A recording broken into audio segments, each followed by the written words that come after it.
आज होटल जाते ही मेरा कैमरा चालू हो गया और कैमरा को देखते ही सभी भागना शुरू कर दिया। एक अमर ही है जो कैमरा के सामने प्लेट भी चाट सकता है। एक्चुअली नाश्ता ही उतना टेस्टी था। नेपाली उस्ताद चाकू में धार दे रहे हैं क्योंकि हमारे उस्ताद आज कलाकारी करने वाले हैं। रहमुल उस्ताद सबसे पहले एक टमाटर लिया और उसका ऑपरेशन चालू कर दिया। तभी वहाँ पे पंडरी आ गया और उसने भी अपना कलाकारी शुरू कर दिया। ये सब देखकर सूर्या भाई से रहा नहीं गया और उसने भी उस्तादी करने का ठान लिया। तो सबसे पहले सूर्या भाई से पूछते हैं कि पंडरी की कलाकारी कैसी है। दिख रहा है वो बतख की जगह जिराफ का मुंह लंबा रहता है। अरे उस्ताद ने क्या कहा?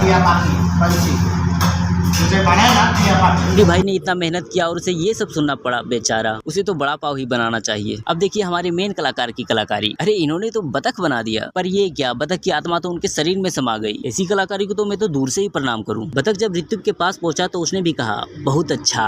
बेचारे अमर का दिल टूट गया, इसीलिए उस्ताद उसे समझा रहे हैं, जाने दे, एक गई तो 1000 आएगी। शाम को हम मिले गांधी जी के 3 बंदरों से। ये किस्सा बाद में बताऊंगा। तब तक के लिए लाइक